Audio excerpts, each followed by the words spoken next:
संत रामपाल महाराज के 74वें अवतरण दिवस के अवसर पर नेशनल हाईवे पिपली कुरुक्षेत्र पर स्थित सतलोक आश्रम में आयोजित 3 दिवसीय समागम के दूसरे दिन आश्रम परिसर में विशाल रक्तदान शिविर का आयोजन किया गया एवं 9 दहेज मुक्त विवाह रमेनी आयोजित किए गए। लाखों की संख्या में पहुंचे श्रद्धालुओं की मौजूदगी में जहां संत गरीबदास जी महाराज की वाणी का पाठ लगातार जारी रहा, वहीं आश्रम परिसर में आयोजित विशाल रक्तदान शिविर में 450 से अधिक रक्तदाताओं ने रक्तदान किया। आश्रम सेवादार पुरुषोत्तम दास, ट्रस्ट सेवादार रोशन दास व आश्रम के मीडिया प्रभारी संजीव दास ने बताया कि प्रत्येक स्वस्थ इंसान को हर 3 माह बाद रक्तदान करते रहना चाहिए।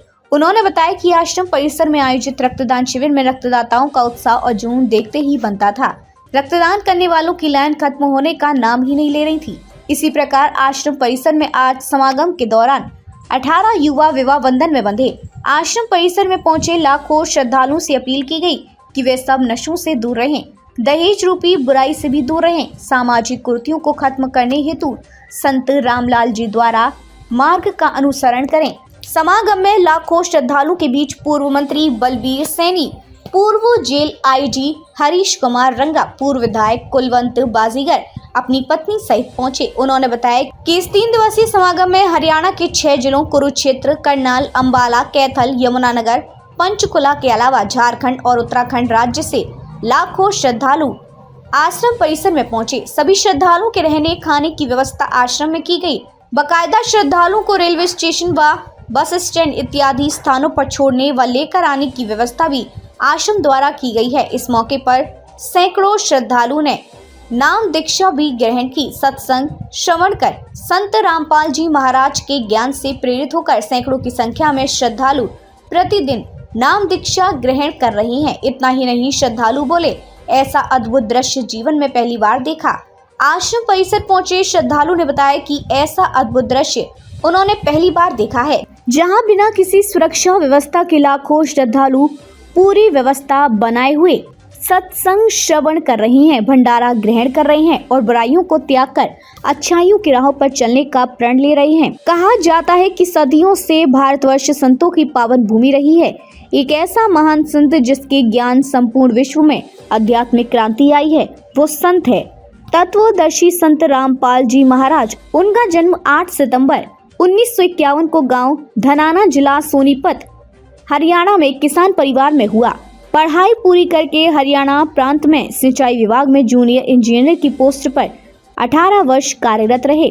सन 1988 में परम संत राम देवानंद जी से दीक्षा प्राप्त की तथा तन मन से सक्रिय होकर स्वामी राम देवानंद जी द्वारा बताए गए भक्ति मार्ग से साधना की तथा परमात्मा का साक्षात्कार किया। संत रामपाल जी को नाम दीक्षा 17 फरवरी 1988 को फागुन महीने की अमावस्या को रात्रि में प्राप्त हुई।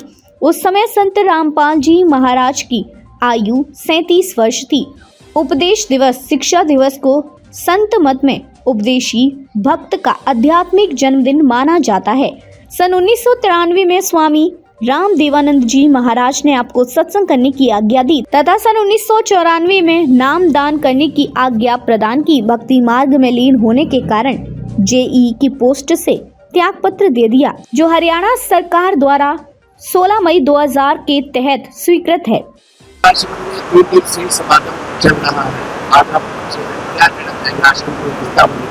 देखिए, सबसे पहले तो मैं सभी चैनल के आप साथियों का बहुत बहुत आभार और धन्यवाद करता हूँ। आज मेरा मन गदगद हो रहा है। मैं कोई पहली बार नहीं आया, मैं आज इस आश्रम में कई बार आया,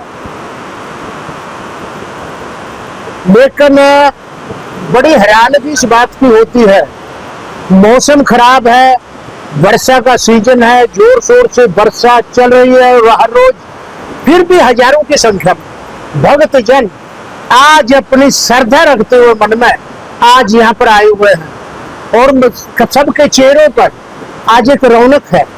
ये सारा उस गुरु महाराज संत रामपाल जी की ही देन है। और आज तो मुझे और भी खुशी हो रही है कि आज संत रामपाल जी का महाराज का 74वां जन्मदिन से आज मनाया जा रहा है। और ये 11 जो आश्रम है उन सभी में अच्छे भंडारे चल रहे हैं। सारा देसी घी का आयोजन यहाँ पर होता है। और मैं तो बल्कि देखा, मैं पहले भी आया, लेकिन ये अपार कृपा है गुरु महाराज की, क्योंकि कहीं बाहर की संगत से पैसा धन एकत्रित नहीं किया जाता, लेकिन भक्त लोग जो यहाँ हैं वो अपना ही पैसा कलेक्ट करके यहाँ पर भोजन की व्यवस्था करते हैं। और हर महीने लगातार जब भी मैं आया, इसी तरह से लड्डू का, जलेबी का, मिष्ठान का, चाय का, ठंडे का, पानी का, इस तरह से ही इंतजाम होता रहा। और मैं ये बात भी बड़ी खुशी की है, और ये हमारे समाज के लिए भी है कि इस आश्रम में सामाजिक जो कार्य होते हैं वो सब आश्रमों से ज्यादा होते हैं। यहाँ पर आज 20 लड़कियों की शादी होने जा रही है, ब्लड डोनेशन कैंप लगा हुआ है, खून से न जाने कितने प्राणियों का, कितने व्यक्तियों का जीवन को उसमें एक जीवन दान मिलेगा। तो ये सारे के सारे काम इस आश्रम में होते हैं, और मुझे तो बड़ी श्रद्धा है इस आश्रम से। और मैं तो देख करके यहाँ पर सभी अनुयायियों का, भक्तजनों का, कि इतनी अपार श्रद्धा है गुरु महाराज में। लेकिन एक चीज मैं महसूस करता हूं कि गुरु महाराज जी बाहर जनता तरसती है उनके दर्शनों को, लेकिन गुरु महाराज जी आज अंदर है, बेगुना है, लेकिन महापुरुष कभी अंदर और बाहर की नहीं देखते।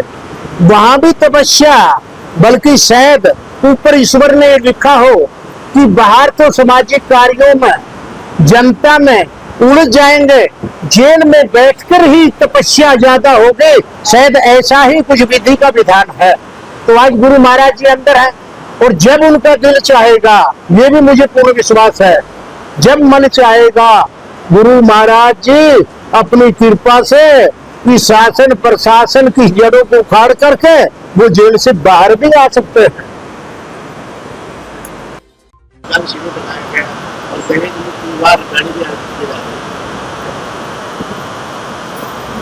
आप भी हर बार कवरेज करते हैं, साल भर में जितने भी भंडारे होते हैं उसमें सामाजिक कुरीतियां, बुराइयां, नशाखोरी और देशमुख शादियां, ब्लड डोनेट कैंप लगना और प्रदर्शनी के माध्यम से सबको समझाया जाना, बहुत उसमें बच्चों ने मेहनत करी है। प्रदर्शनी आपने देखी, कल कवरेज करना, अभी तो बरसात का मौसम हो गया, तो उसमें सब दर्शाया गया है कि कबीर परमात्मा जब आए तब उन्होंने कितने कष्ट झेलने पड़े। सतगुरु कहते साच कहूं जग मारहीन, झूठ कही न जाई हो, और साच पूरा न पावे, झूठे जग बजाई हो। जो सच्चाई है, सच बोलेगा, उसको जग मारता है।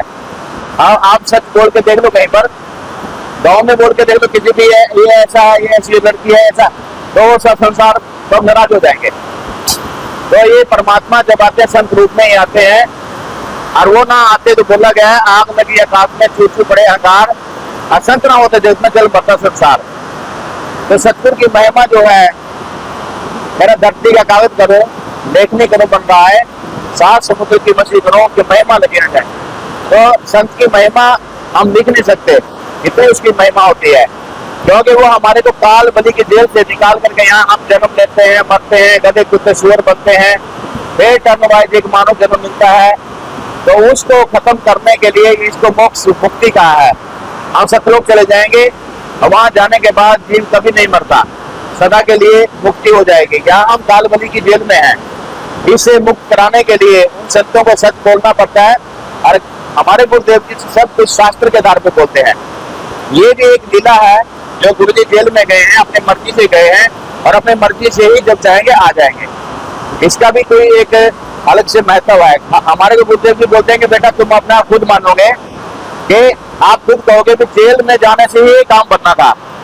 आज हमारे सब जितने भी हैं, एक समय ऐसा भी था कि हमारा जैसे हो गया सिंगा का पत्ता पत्ता बैरी, हमारे रिश्तेदार भी हमारे को बुरा बताने लगे थे, ये है वो है। आज इतने आश्रम बन रहे हैं, इतने प्रचार हो रहा है सतगुरु का, और सब जितने भी यहाँ पर हम देख रहे हैं, चाहे वो राजनीति से जुड़े लोग हैं, नेता लोग हैं, बड़े लोग हैं, सभी पढ़े लिखे समाज है सारा, सब का सब आज संत रामपाल जी की महिमा से सब प्रभावित है, क्योंकि वो ऐसे काम बैठे बैठे जेल से ही कर रहे हैं। और हमारे जैसे कुछ जीव बुद्धि इंसान, छोटे छोटे लोग, मतलब बड़ी संख्या में बढ़ करके अब सबको ज्ञान बता रहे हैं। हम मतलब यहाँ पर उस मालिक की दया से आज 2 मुसलमान परिवार थे, जैसे आज मैंने समझाया, उसकी सब समझ में आ गया कि हम एक ही पिता के बच्चे हैं। वो अल्लाह कबीर है, सबका पिता एक है। हम ये कहते हैं कोई और सिद्ध कर दो कि परमात्मा कौन है, हम मान लेंगे। हमारे कुछ सब 4 वेद 6 7 18 पुराण, बाइबल, कुरान, गुरु ग्रंथ साहिब, सबको मिलाकर के, चारों धर्मों को मिलाकर के सबको सिद्ध कर दिया कि एक परमात्मा है, वो अल्लाह कबीर है।